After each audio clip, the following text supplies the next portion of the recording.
నరుని హృదయంలో ఆలోచనలు అనేక వస్తుంటాయి. యెహోవా యొక్క తీర్మానమే స్థిరమన్నాడు. అనేక ఐడియాలు మనందరికీ వస్తూనే ఉంటాయి, కానీ దేవుడు అనుకున్నదే అది నెరవేరుతుంది. నీవు చేసే యోచన దేవుడు స్థిరపరచునుగాక, మీ మార్గంలో వెలుగు ప్రకాశించునుగాక. చిన్న ప్రార్థన చేసుకుందాం. ప్రభువా, నీ యందు భయభక్తి కలిగి మేము ఏదైతే యోచిస్తామో అది మాకు స్థిరపరిచే దేవుడు అని, మా మార్గంలో వెలుగు ప్రకాశింపచేస్తున్నావు తండ్రి. నీ ప్రజలు ప్రార్థిస్తుండగా గొప్ప కార్యములు జరుగులాగున మా మార్గంలో నీ వెలుగు ప్రకాశించునుగాక. వారి బ్రతుకుల్లోని చీకటంతా దూరమగునుగాక. వారిని పట్టి పీడిస్తున్న వ్యాధి, రోగ, బలహీనతలు, సమస్యల నుండి వారు బయటపడుదురుగాక.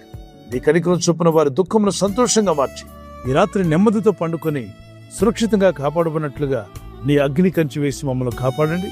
మీ చిత్తములో కొనసాగే కృప మా అందరికీ దయచేయమని యేసుక్రీస్తు ప్రశస్త నామములో మీరందరికీ చక్కని నిద్ర దయచేసి తెల్లవారు లేచి కృపను మాకిమ్మని క్రీస్తు యేసు నామములో అడిగి వేడుకుంటున్నామా పరలోక తండ్రి. ఆమేన్. God bless you.